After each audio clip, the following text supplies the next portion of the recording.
often I feel like I get very hypercritical of myself and my YouTube content, and just I want to validate any of you out there that are also creators and make YouTube videos and things like that, or just art projects, or like whatever you do. It's okay to feel burnt out. It's very normal to feel burnt out, and it is also normal to feel frustrated within that, because something that you normally pour your energy and love and effort into, if that thing is at one time really fun and enjoyable, and then all of a sudden it kind of isn't, you start to question like the validity of that passion or that thing. Like, what the heck am I doing? Like, am I just going about this the wrong way? Like, what the heck? So we're just gonna ramble today. But I did bring a couple triggers. I featured this in a recent video, but this is a book that I just got. It is Dante's Inferno, pretty much. The Divine Comedy. And I feel like I'm just kind of tripping out about different things in my life, because I feel like this sense of like haziness and just like some change is happening. If you guys are familiar with tarot cards at all, there's a card called the Wheel of Fortune, and it's pretty much just like the gear is turning. There's a big shift and change happening right now in the universe, is what it feels like, and we are all a part of that system. So it's normal to just feel off for literally no reason. Even just like the energy of the holidays and things like that can make you feel off, kind of off your game, and you might have eaten some things that you normally don't eat, and it's okay to do that. But I'm just gonna talk for myself. I don't care about my weight. I don't care about what the scale says, really. And that wasn't a concern about mine, but eating a lot of sugar, more sugar than I normally eat, just made me feel very like weighed down and heavy and lethargic and not myself. Like, I already don't really have that much energy. Like, it's hard for me to get up and like do a lot of productive things. I feel like I'm the type of person that really needs to just like relax all of the time, and any activity that I do, especially if it's social, just like drains me like no other, and I have to recover for a long ass time. So having to like meet up with family and things like that has been stressful. But I already talked about that in my recent video, so we're not gonna like get into that whole thing. But as for creativity, I feel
is if there's like a potential mate, a potential person to be with, in a relationship with, the first thing is envisioning myself engaging with their energy.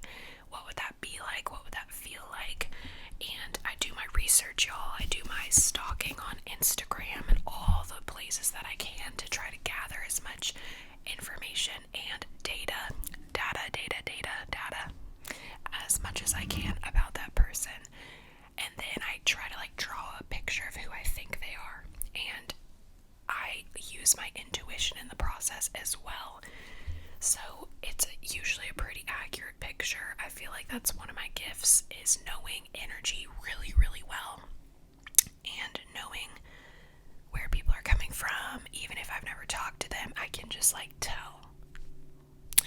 So I do that. And there's this guy that I'm like low-key in love with, right? And it got up to the point where we were going to hang out, but then it just like didn't happen. Like the excitement and flirting and all that stuff was going on, and I was so enthusiastic, so passionate, so excited about this, because it takes a lot for me to get up to this point of like actually wanting to spend time with a person in person and like exchange and mesh my energy with them. So it is a serious letdown anytime I face like rejection to that degree, because it's like, but baby, you don't understand. I already planned our lives together. I already see the vision of like what it would be like and what our energies could do for each other and how they complement each other. And you can't like force anyone to see that vision though and be on your same wavelength. So even if you're in like fantasy land in your head about said person, they may not have that same like psychic intuitive awareness about people that I do, or that you do if you're also like me, and your gifts, your abilities, whatever. It's frustrating because it's almost like you want to like shake these like normies, these normal people, and you're like, but like look, like this is what you can have. This is like, like isn't this so great? This vision I can help you see, but really you can't help anyone see unless they're at the point in their life to be ready to see with you, right? But they first have to see within their own lives. So that is what I think this situation was with this guy. I feel like the idea of him gave me so much courage, so much passion, and so much like flame in my belly about like just everything. And I haven't felt that way about a person in a very long time, if not ever, because this person is very specific and unique, and I haven't been with anyone like this, or really seen this through in a 3D tangible way.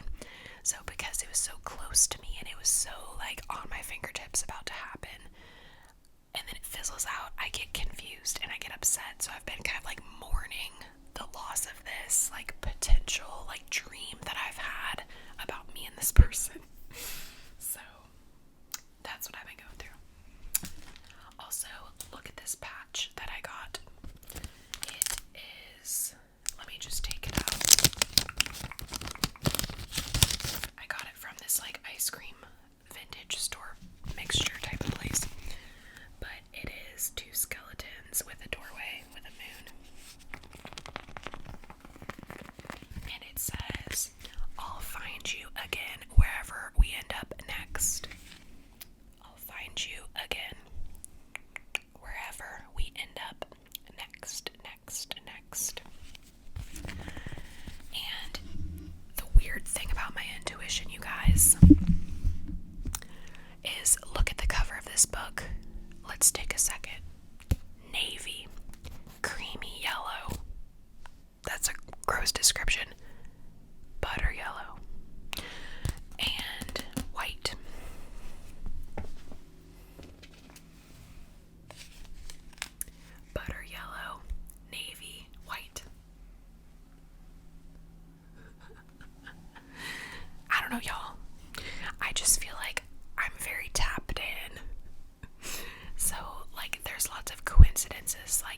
so I'm back. Okay. So, just got off the phone with my mom, and my psychic abilities, let me tell you guys, like that book thing I just showed and how the color matched, that's just kind of like, like whatever. But to me, it matters. But anyways, so I was reading a book about the rosary, and there was like the idea of like Virgin Mary and all these different things. And then like the word Virgil popped up into my head. And if you guys know, the designer Virgil Abloh just passed away. Sad.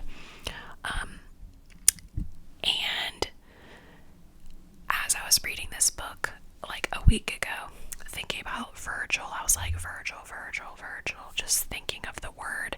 And I was like, am I supposed to name my dog one day Virgil? Because I have this like running thing in my head of like what dog name I'm gonna use. So sometimes I come across names and I'm like, would that be good? And I do a little assessment.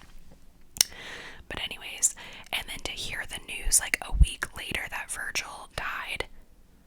What? Why the hell? I don't even think about the name Virgil ever in my life. And then his death happens a week later. It's just a little strange.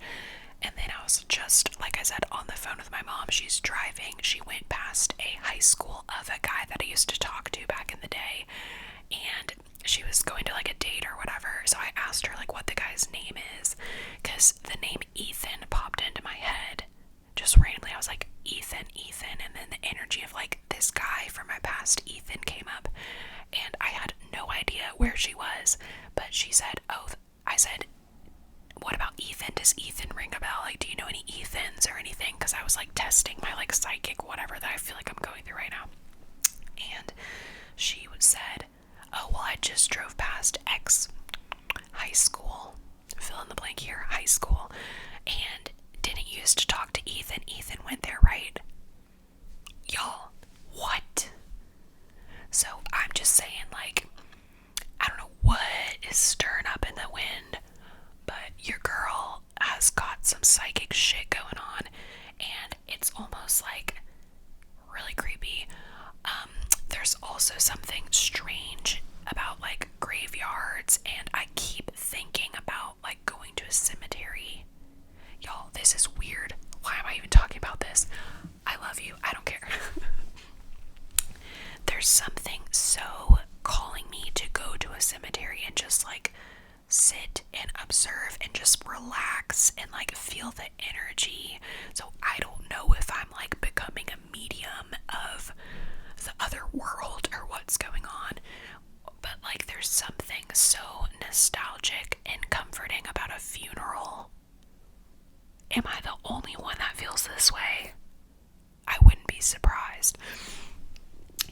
But I just really feel comfortable in the energy of death.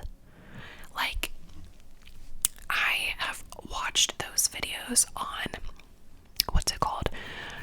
There's some lady, she's like a mortician, and she makes all kinds of videos, very educational, very entertaining and interesting. And at one point I was like, should I work at a funeral home? Like, I can deal with grief very well. It's not a flex, it's not a brag, it's just like, I don't feel intimidated by darkness and heavy energy. So I just thought, hey, maybe that would be a good job, like just, I don't know, funeral something, which I'm not gonna do, but I'm just saying, like, I'm very like intrigued by this world of the afterlife and death and grieving and loss, and the way people perceive grieving and loss, and like how everyone deals with it very differently. It's just very interesting, and I feel like it says a lot about a person in the way that they grieve. It's just an interesting thing to witness. Just like how people handle deep, heavy emotions is interesting to witness. So, skeletons. Y'all, I also have this art project idea that I've had circling in my brain for a long time. I actually have it's called a zine, like a handmade, hand-stitched book that I risograph printed in college, and it's in the shape of a coffin. I'll probably show it to you guys at some point.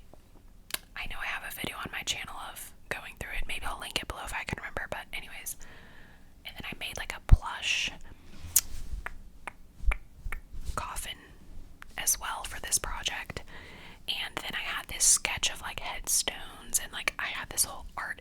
installation idea to do these like 3D sculpture of plush headstones. And then this other idea of like skeletons in my closet, and then like sewing literal like skeleton bones, and then like having them like in a closet. And it was about like all these different aspects of ourselves and what kind of like skin do we want to wear that day, what kind of person do we want to be, what kind of person do we want to present ourselves as. So just go through the closet and just say what you want to be today.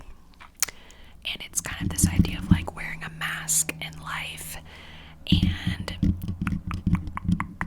like hiding who we really are by just imitating others around us and other influences. Whenever we don't feel like we have a sense of self, we kind of adapt to what is around us and what feels most comfortable. So really random ramble. I told y'all. Okay. So oh yeah, one last thing before I go, I will show you all the quilts that I'm working on. This is my first time attempting the quilting technique. I've got to say, it's rather difficult.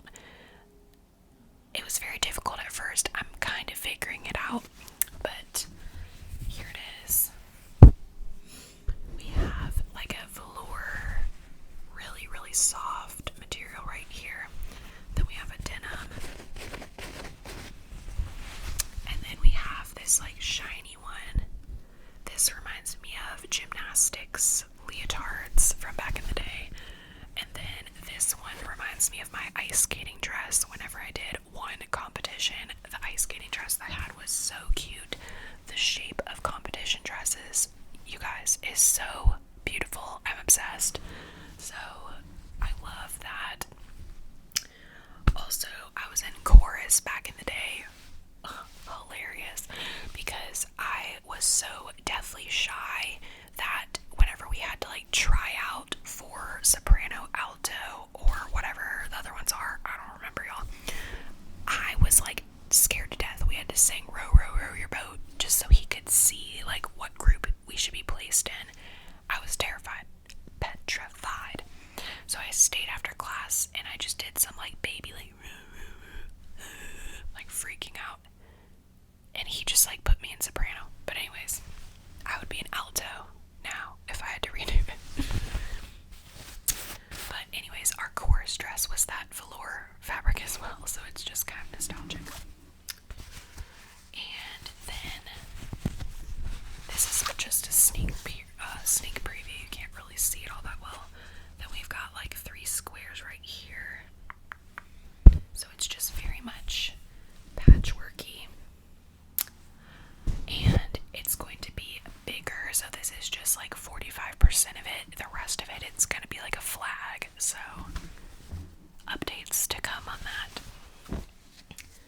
Also random, but my chorus teacher died in a car accident back in the day. Drove off a bridge, and it's just so weird, you guys. Like everyone that I've ever cared about in my life seems to just like die, go away, exit my life. So I feel like I've just been very alone my whole life. This teacher was incredible. I really bonded with him so much. I felt like he was a close friend, and it was one of the first teachers that I felt very, very connected to on a deep personal level, just very at home with. And I interned with a photographer, and she actually took pictures with him and his daughter and his wife, whatever. And after he died, I believe I was at the photo shoot with just the wife and the daughter. I don't know why I'm saying this. But like, I just feel this very like flowy energy about life and death. I don't know. I had this one teacher. She teaches a class called Death and Dying, and it's an art class where you just like go into depth about the concept and how people feel about it, and literature about it, and movies and books and like references and all this and that. So it's like an intrigue, it's an interest for people like the dark arts, collecting bones and teeth and, you know, what's it called? like stuffed animals. What is that called? Taxidermy. People make art out of that. There's just a very interesting parallel of life and death. So, I don't know, y'all. Who knows what all that's about? We'll do some processing. Maybe I'll get back to y'all in a couple weeks and let you know what the heck has been going on with me. Because I don't even know. But I just wanted to be real with you guys and show you like this weird, like spirally shit that I've been on recently. Just like, hey, update, ramble, talk, blah, blah, blah. And yeah, so that is it for today's video. Thank you so much for watching.